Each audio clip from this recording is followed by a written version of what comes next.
تلك آيات الكتاب المبين نتلو عليك من نبأ موسى وفرعون بالحق لقوم يؤمنون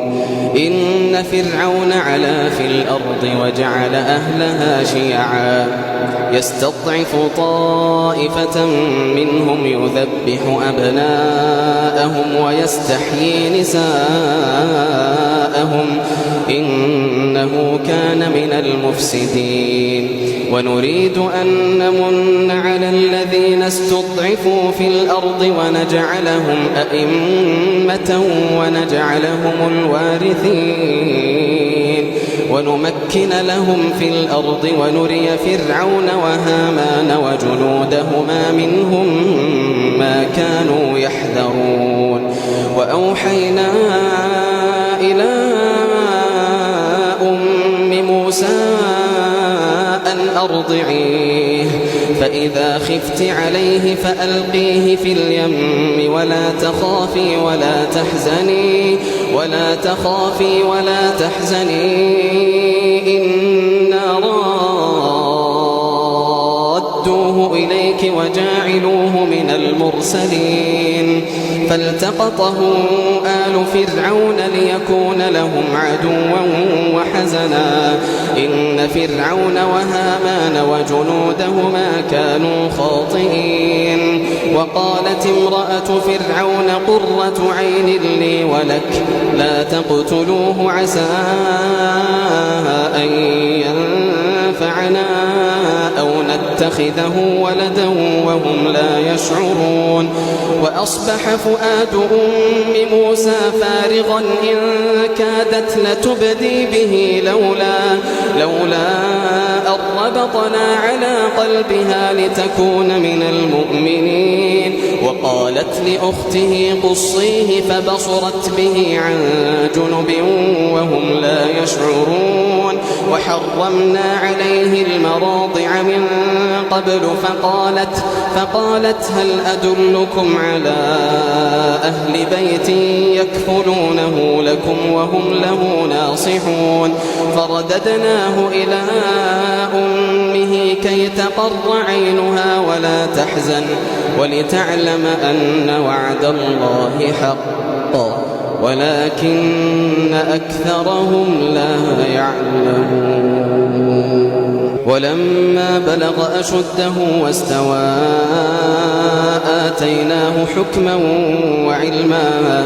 آتيناه حكما وعلما وكذلك نجزي المحسنين ودخل المدينة على حين غفلة من أهلها فوجد فيها رجلين يقتتلان هذا من شيعته وهذا من عدوه فاستغاثه الذي من شيعته على الذي من عدوه فوكزه موسى فقضى عليه قال هذا من عمل الشيطان إنه لغوي مبين إنه عدو مضل مبين قال رب إني ظلمت نفسي فاغفر لي فغفر له إنه هو الغفور الرحيم قال رب بما أنعمت علي فلن أكون ظهيرا للمجرمين فأصبح في المدينة خائفا يترقب فإذا الذي استنصره بالأمس يستصرخه قال له موسى إنك لغوي مبين فلما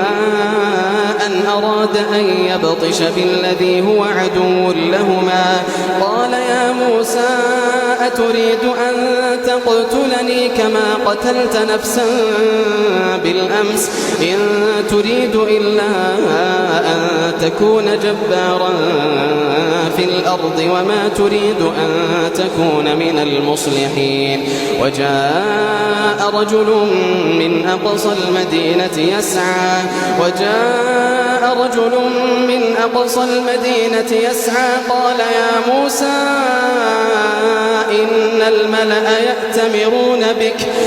يا موسى إن الملأ يأتمرون بك فاخرج إني لك من الناصحين فخرج منها خائفا يترقب قال رب نجني من القوم الظالمين وجاء رجل من أقصى المدينة يسعى قال يا موسى إن الملأ يأتمرون بك ليقتلوك فاخرج إني لك من الناصحين فخرج منها خائفا يترقب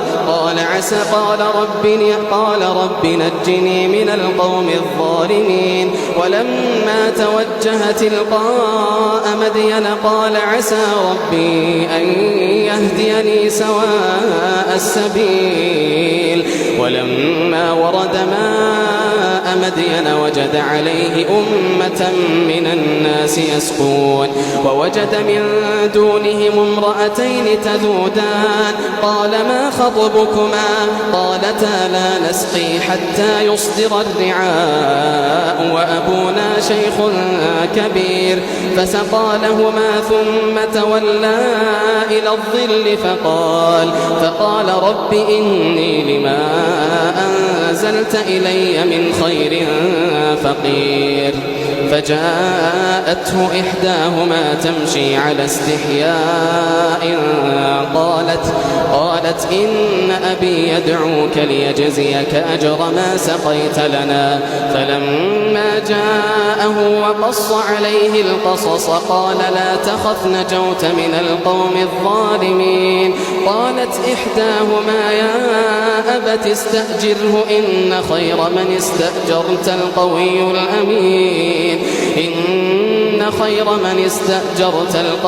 الأمين قال إني أريد أن أنكحك إحدى ابنتي هاتين على أن تأجرني 8 حجج فإن أتممت 10 فمن عندك وما أريد أن أشق عليك ستجدني إن شاء الله من الصالحين قال ذلك بيني وبينك أيما الأجلين قضيت فلا عدوان علي والله على ما نقول وكيل فلما قضى موسى الأجل وسار بأهله آنس من جانب الطور نارا قال لأهلهم كثوا إني آنست نارا لعلي آتيكم منها بخبر أو جذوة من النار لعلكم تصطلون فلما أتاها نودي من شاطئ الوادي الأيمن في البقعة المباركة من الشجرة أن يا موسى إني أنا الله رب العالمين وأن ألق عصاك فلما رآها تهتز كأنها جان ولا مدبرا ولم يعقب يا موسى أقبل ولا تخف إنك من الآمنين أسلك يدك في جيبك تخرج بيضاء من غير سوء واضمم إليك جناحك من الرهب فذلك برهانان من ربك إلى فرعون وملئه إنهم كانوا قوما فاسقين قال رب إني قتلت منهم نفسا فأخاف أن يقتلون وأخي هارون هو أفصح مني لسانا فأرسله معي يرد أن يصدقني إني أخاف أن يكذبون قال سنشد عضدك بأخيك ونجعل لكما سلطانا فلا يصلون إليكما بآياتنا أنتما ومن اتبعكما الغالبون فلما جاءهم موسى بآياتنا بينات قالوا ما هذا إلا سحر مفترى وما سمعنا بهذا في آبائنا الأولين. وقال موسى ربي أعلم بمن جاء بالهدى من عنده ومن تكون له عاقبة الدار إنه لا يفلح الظالمون. وقال فرعون يا أيها الملأ ما لكم من إله غيري ما علمت لكم من إله غيري فأوقد لي يا هامان على الطين فاجعل لي صرحا لعلي أطلع إلى إله موسى وإني لأظنه من الكاذبين. واستكبر هو وجنوده في الأرض بغير الحق وظنوا أنهم إلينا لا يرجعون فأخذناه وجنوده فنبذناهم في اليم فانظر كيف كان عاقبة الظالمين. وجعلناهم أئمة يدعون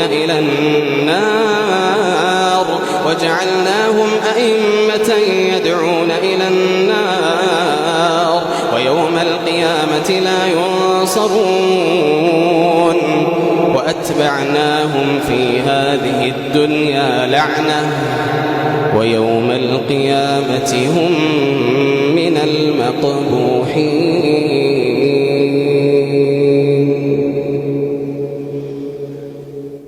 ولقد آتينا موسى الكتاب من بعد ما أهلكنا القرون الأولى بصائر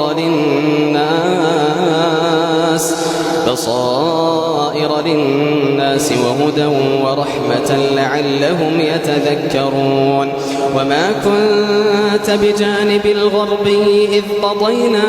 إلى موسى الأمر وما كنت من الشاهدين ولكننا أنشأنا قرونا فتطاول عليهم العمر. وما كنت ثاويا في أهل مدين تتلو عليهم آياتنا ولكننا كنا مرسلين. وما كنت بجانب الطور إذ نادينا ولكن رحمة من ربك لتنذر قوما ما أتاهم من نذير من قبلك لعلهم يتذكرون. ولولا أن تصيبهم مصيبة بما قدمت أيديهم فيقولوا ربنا لولا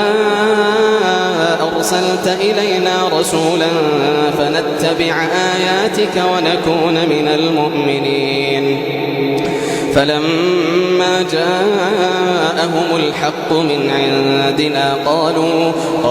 لولا أوتي مثل ما أوتي موسى أولم يكفروا بما أوتي موسى من قبل قالوا سحران تظاهرا وإنا بكل كافرون. قل فأتوا بكتاب من عند الله هو أهدى منهما أتبعه إن كنتم صادقين. فإن لم يستجيبوا لك فاعلم أنما يتبعون أهواءهم ومن أضل ممن اتبع هواه بغير هدى من الله إن الله لا يهدي القوم الظالمين. ولقد وصلنا لهم القول لعلهم يتذكرون. الذين آتيناهم الكتاب من قبله هم به يؤمنون وإذا يتلى عليهم قالوا آمنا به إنه الحق من ربنا إنا كنا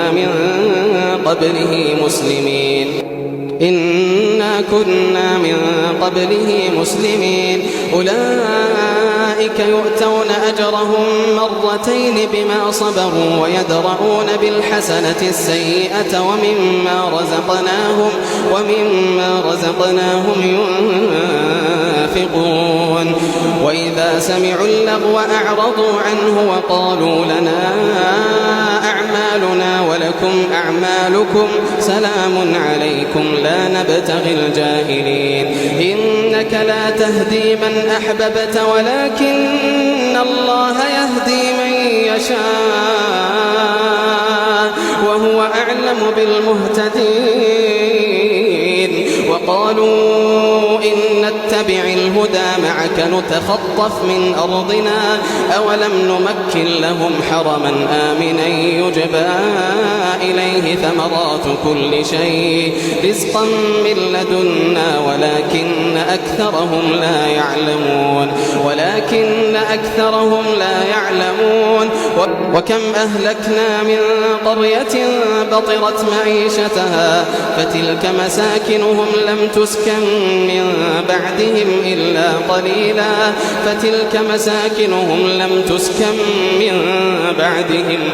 قليلا وكنا نحن الوارثين وما كان ربك مهلك القرى حتى يبعث في أمها رسولا يتلو عليهم آياتنا وما كنا مهلك القرى إلا وأهلها ظالمون وما أوتيتم من شيء فمتاع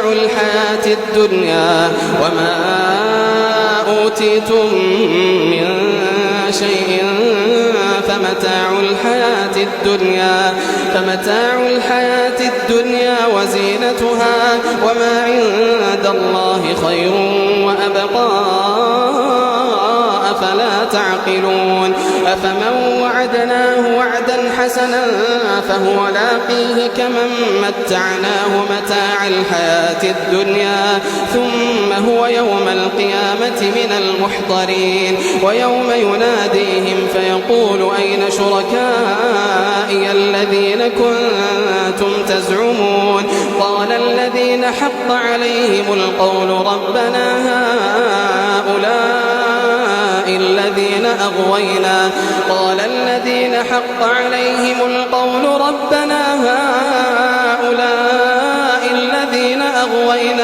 أغويناهم كما غوينا تبرأنا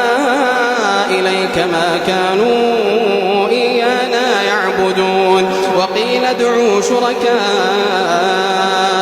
فدعوهم فلم يستجيبوا لهم ورأوا العذاب لو أنهم كانوا يهتدون ويوم يناديهم فيقول ماذا أجبتم المرسلين فعميت عليهم الأنباء يومئذ فهم لا يتساءلون فأما من تاب وآمن وعمل صالحا فعسى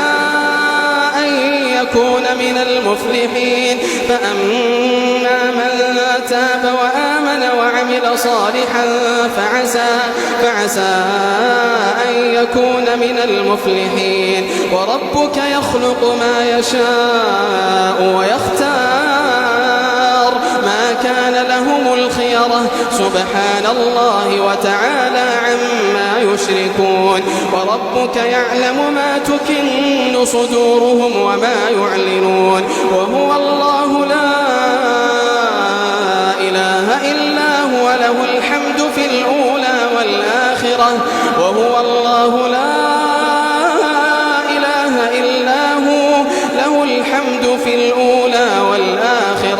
وله الحكم وإليه ترجعون قل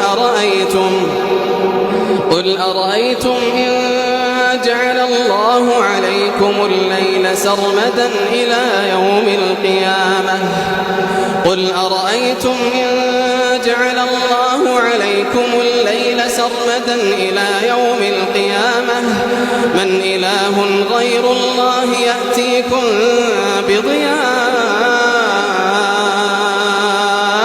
أفلا تسمعون قل أرأيتم إن جعل الله عليكم النهار سرمدا إلى يوم القيامة من النهار سرمدا إلى يوم القيامة من إله غير الله يأتيكم بليل تسكنون فيه أفلا تبصرون ومن رحمته جعل لكم الليل والنهار لتسكنوا فيه ولتبتغوا من فضله ولعلكم تشكرون ويوم يناديهم فيقول أين شركائي الذين كنتم تزعمون ونزعنا من كل أمة شهيدا فقلنا هاتوا برهانكم فعلموا أن الحق لله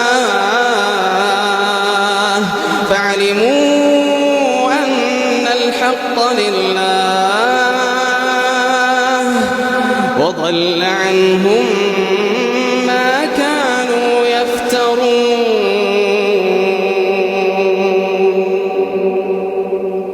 إن قارون كان من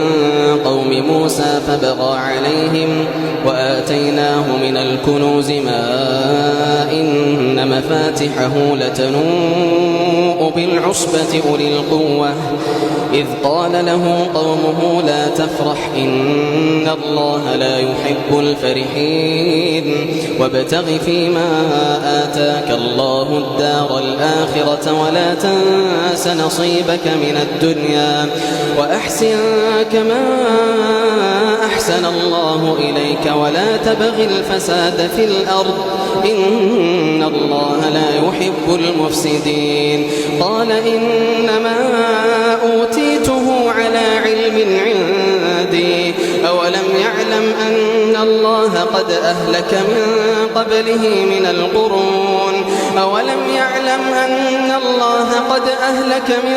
قبله من القرون من هو أشد منه قوة وأكثر جمعا ولا يسأل عن ذنوبهم المجرمون فخرج على قومه في زينته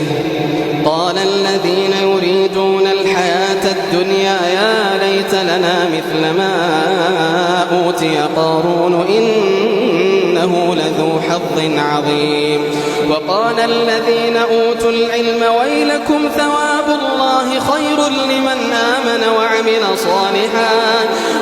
الذين أوتوا العلم ويلكم ثواب الله خير لمن آمن وعمل صالحا ولا يلقاها إلا الصابرون فخسفنا به وبداره الأرض فما كان له من فئة ينصرونه من دون الله وما كان من المنتصرين وأصبح الذين تمنوا مكانه بالأمس يقولون ويكأن الله يبسط الرزق لمن يشاء من عباده ويقدر لولا أمن الله علينا لخسف بنا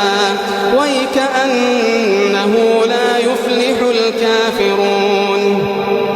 تلك الدار الآخرة نجعلها للذين لا يريدون علوا في الأرض